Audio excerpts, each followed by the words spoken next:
Yes, ready, start. Sir, I rise to present the budget for the year 2004-5.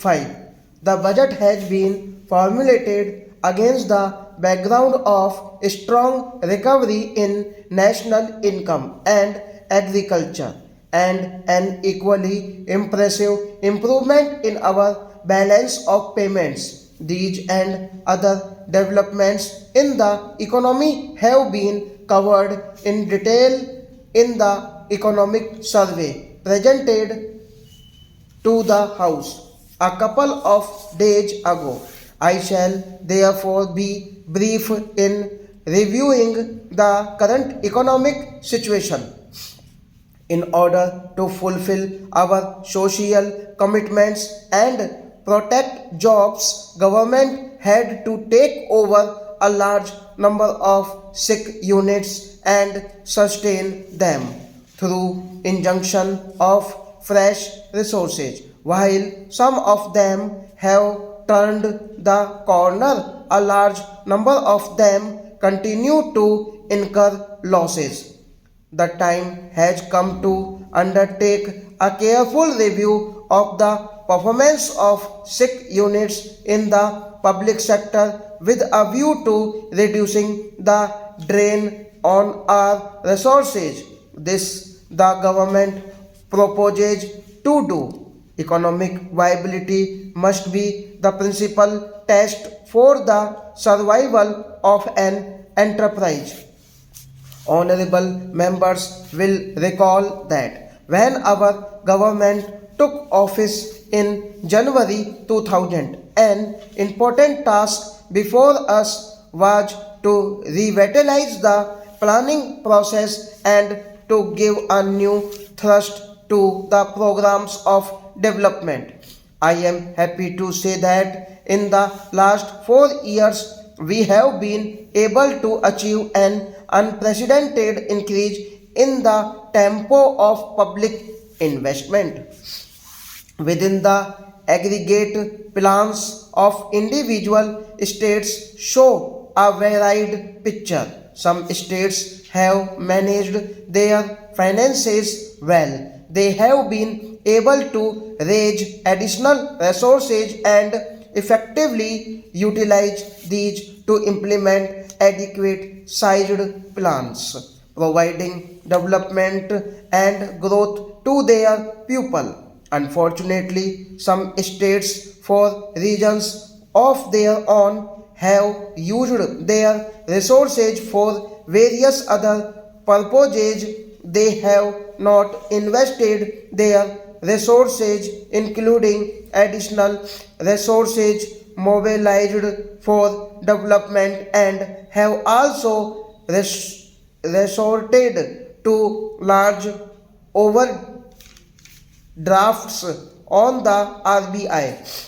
Unfortunately, despite these measures, some states continued to rely heavily on overdrafts even after March 2002.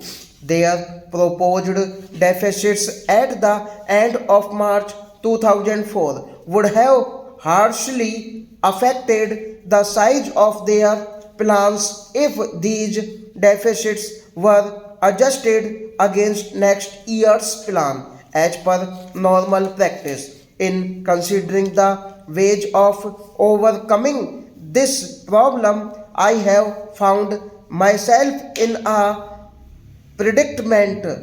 On the one hand, no finance minister of the country can remain unconcerned about the size of a state's plan.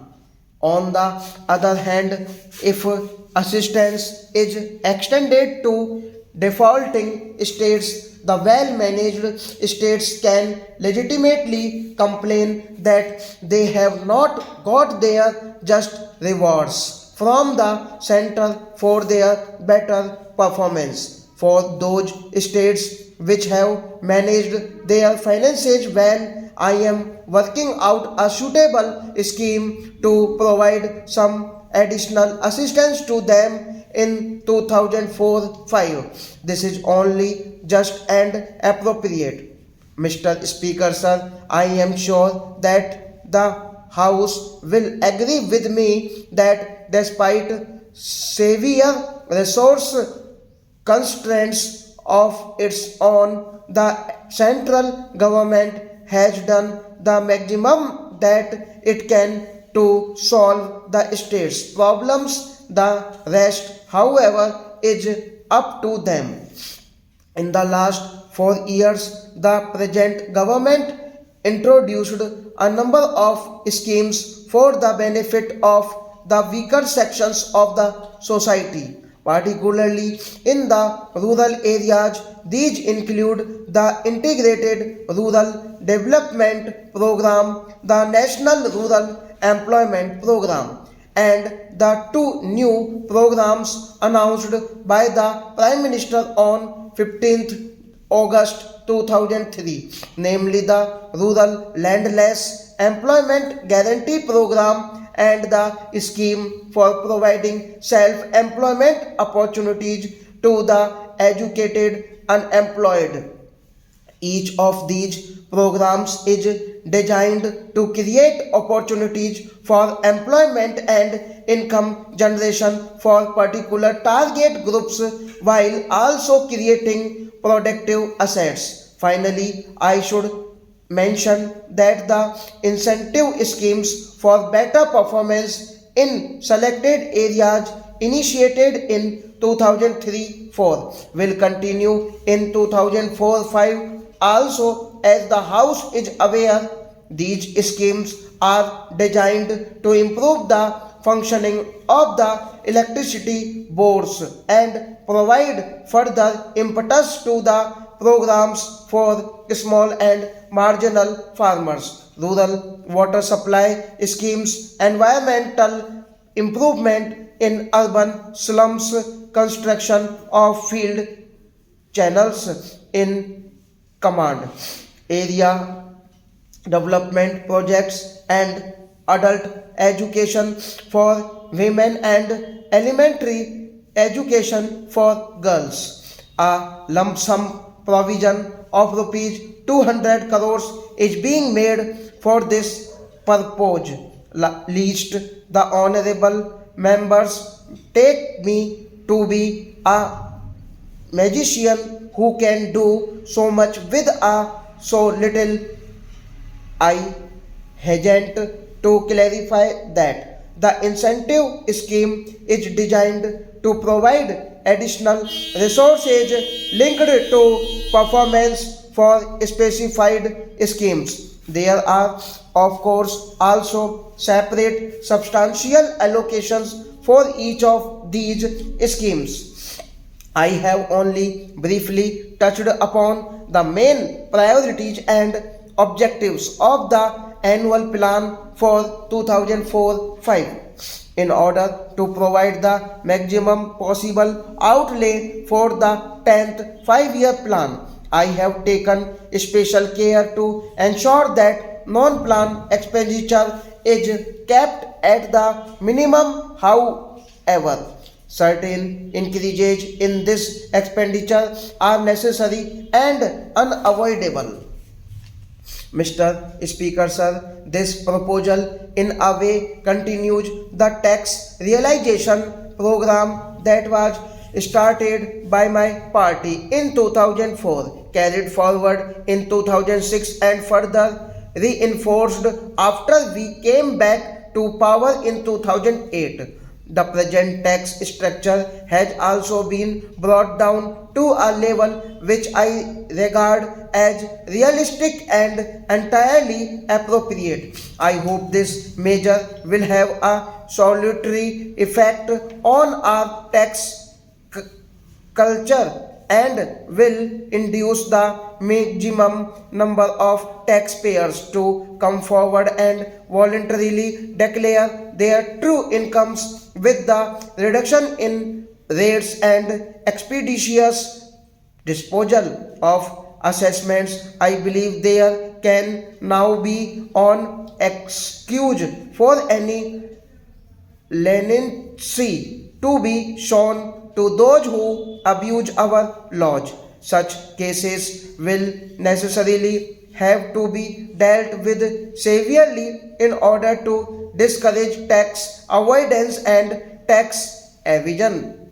I am also introducing some further measures in all cases where the annual turnover exceeds rupees 20 lakhs or where the gross receipts from a profession exceed rupees 10 lakh. I am providing for a compulsory audit of accounts. This is intended to ensure that the books of accounts and other records are properly maintained and faithfully reflect the true income of the taxpayers. I am also proposing that loans or deposits of rupees 10,000 or more shall be taken or accepted only by crossed check or bank draft. I find that the existing provisions of the Income Tax Act provide that no suit to enforce any right relating to any property held benami can be instituted in any court by a person claiming to be the legal owner unless he has declared the income from such property in any return of income or the value of such property in any return of net wealth or furnished a notice in this behalf in the prescribed form to the income tax officer. Such return or notice can at present be given at any time before the suit is filed. With a view to curbing the practice of benami holding of property, I am proposing that it will henceforth to obligatory in all cases to give notice to the Commissioner of Income Tax in the prescribed form within 1 year of the acquisition of the property. This amendment will enable the department to initiate appropriate action in respect of such benami acquisition of property. Having dealt with the non-corporate sector, I now turn my attention to the corporate sector. The tax rates for this sector are not being changed. I am, however, providing one facility last year while raising the surcharge payable by companies from 2.5% to 5%. I had given companies the opposition to make deposits of the additional surcharge with the Industrial Development Bank of India. I am now further providing that companies can henceforth exercise this option in respect of the entire amount of the surcharge payable by them. These resources will flow back to the corporate sector and will be available for modernization. In the earlier part of my speech, I have already referred to the decision to reduce the interest rates on loans up to rupees 2 crores being extended by IDBI under the soft loan scheme. Some relaxation are also being provided to those engaged in the business of growing and manufacturing tea. The existing provisions provide exemption from tax only in respect of subsidy received for replantation or replacement of tea bushes. I am extending this tax exemption to cover subsidy received for other approved schemes relating to rejuvenation and consolidation of areas. I hope this measure will further lend support to our scheme for increasing production of tea. My next proposal, I believe, will be welcomed by a large number of pupil investors. Presently can receive dividends and interest on debentures without deduction of tax at source if they furnish an exemption certificates from the income tax officer, or alternatively file a declaration to the effect that their income for the year is below the exemption limit. To reduce paperwork and avoid convenience to small investors, I propose to provide that widely held companies may henceforth pay interest on debentures and dividends income up to rupees 1000 without deduction of tax at source, provided that the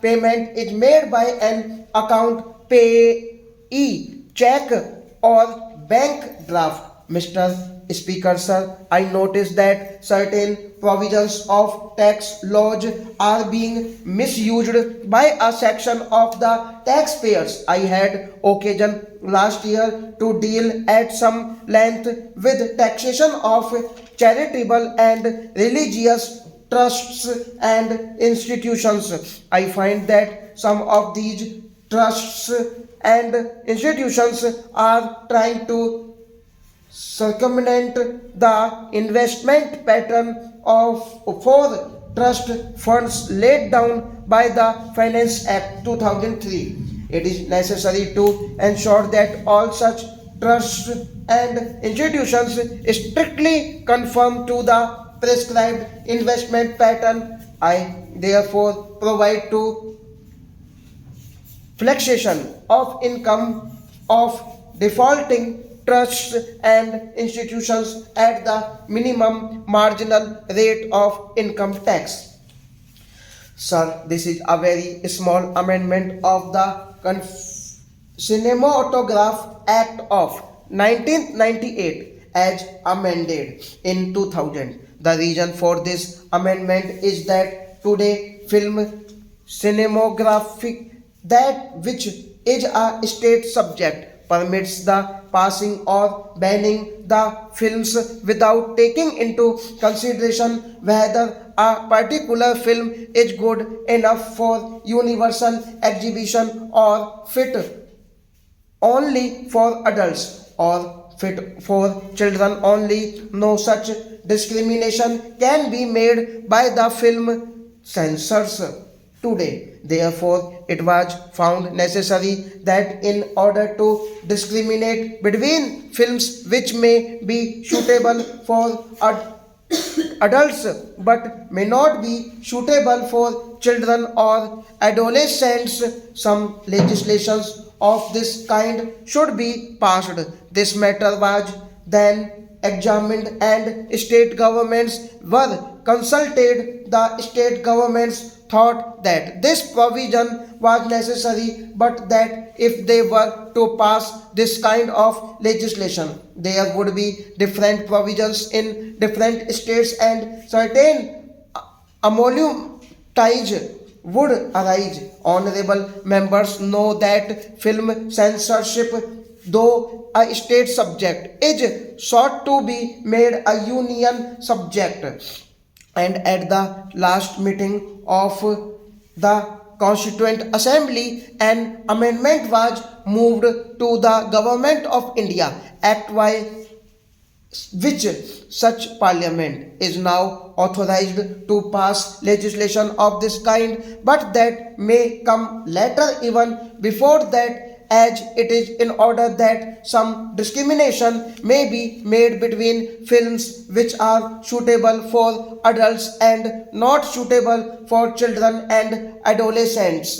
This amendment is considered necessary, and in order that it may be uniform in all the states, this bill has been moved in this parliament. It is needless for me to emphasize the necessity for such a bill. What now happens is that when a film comes before a film censor, if there are even very small portions which are not very suitable for being seen by children and adolescents, then the whole film is banned. Thus, an otherwise artistic and good films has to do go by the board. There is no discrimination which can be exercised today under the present law. That is the main reason why this amendment is being moved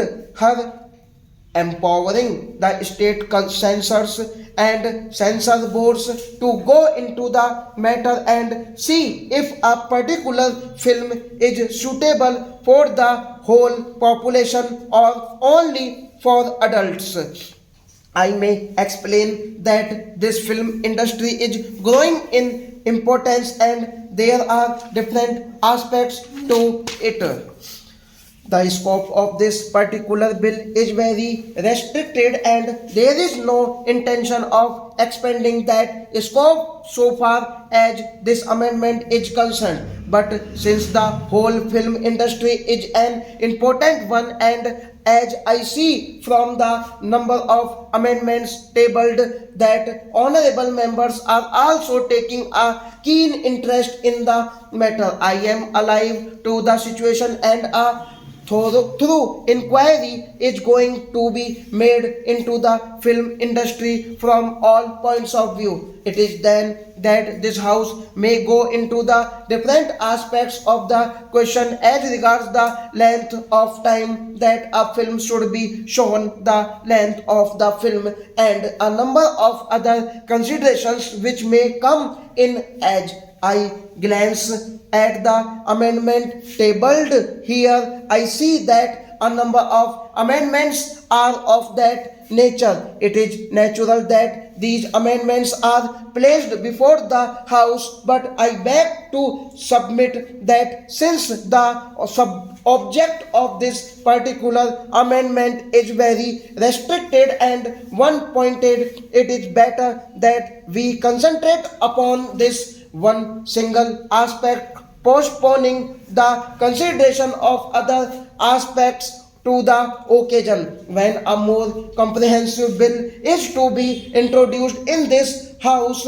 We shall have ample opportunity at that time to go into the whole matter when the inquiry committee makes its own recommendations on different aspects and a suitable bill is framed in terms of those recommendations. Therefore, I should like to request honorable members to see that we restrict ourselves to consider this one single important aspects and leave the matter there. Now the main considerations which weigh with us at the time we see a film are these.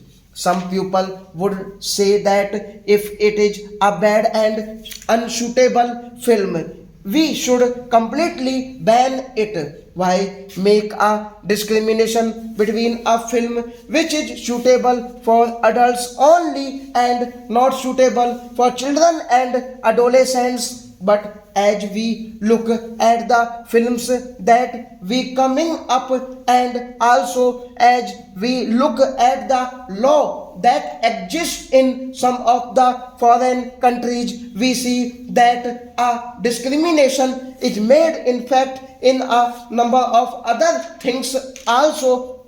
We make this discrimination between children and adolescents on the one side and adults on the other. In clubs or in dance halls or some such other places, membership is restricted only to adults, so it is on the same principle but for a greater number of considerations that this amendment has been introduced here. For instance, among films there are what are called heroic films where bloody scenes of murder or sudden catastrophes take place. Stop.